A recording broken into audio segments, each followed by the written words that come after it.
முருகன் பக்தர்கள் அனைவருக்கும் அன்பு வணக்கங்கள். என் அன்பு குழந்தையே, உன்னுடைய வாழ்க்கை துணையுடன் நீ எப்பொழுது சேரப்போகின்ற என்று உன் அப்பா நான் சொல்கின்றேன். இதை முழுமையாக கேள் தங்கமே, உனக்கே புரியும். நீயும் உன்னுடைய வாழ்க்கை துணையும் சற்று மன கசப்போடு தான் இப்பொழுது புரிந்து உள்ளீர்கள். இருந்தாலும் ஒருவருக்கொருவர் நினைத்து கொண்டு தான் இருக்கிறீர்கள். அது எனக்கு நன்றாகவே தெரியும். ஏதோ காலத்தின் கட்டாயத்தால் நீங்கள் பிரிந்து இருக்க வேண்டிய சூழ்நிலை ஏற்பட்டு விட்டது. நான் உன்னிடம் எத்தனையோ தடவை சொல்லியிருக்கின்றேன். எல்லாவற்றிற்கும் காரணம் கோபம் மட்டும்தான். கோபம் அதிகம் வந்தாலே அங்கு பிரச்சனையும் அதிகமாகி விடும். நீயும் உன்னுடைய துணையும் இப்பொழுது அந்த கோபத்தால் தான் பிரிந்து இருக்கிறீர்கள்.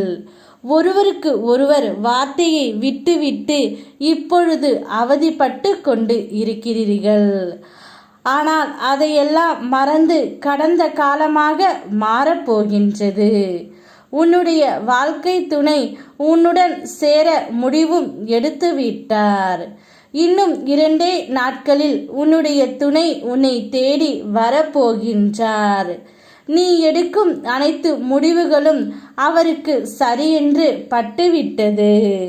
அதனால் அவரே உன்னை தேடி வரப்போகின்றார். நீ கோபமாக இருக்கும்போது என்னை நினைத்து அமைதியாக இரு.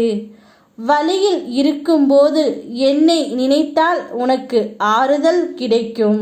ஈகோ, கோபம், பெருமை, பொறாமை இவற்றை விட்டுவிடு தங்கமே.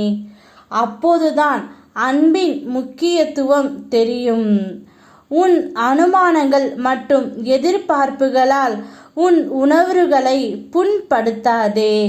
இந்த எளிய விதியின் மூலம் நிறைய வலிகள் மற்றும் மனவேதனைகளை நீயே காப்பாற்றிக்கொள்.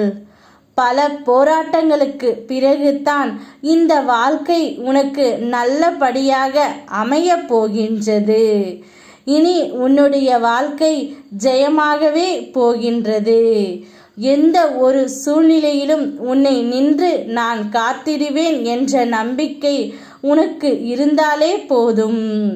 அனைத்தும் நல்லதாகவே நடக்கும்.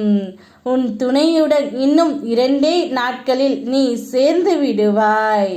அவர் உன்னை மனதார ஏற்றுக்கொள்ள போகின்றார். சந்தோஷமாக இரு. யாம் இருக்க பயமேன். ஓம் முருகா.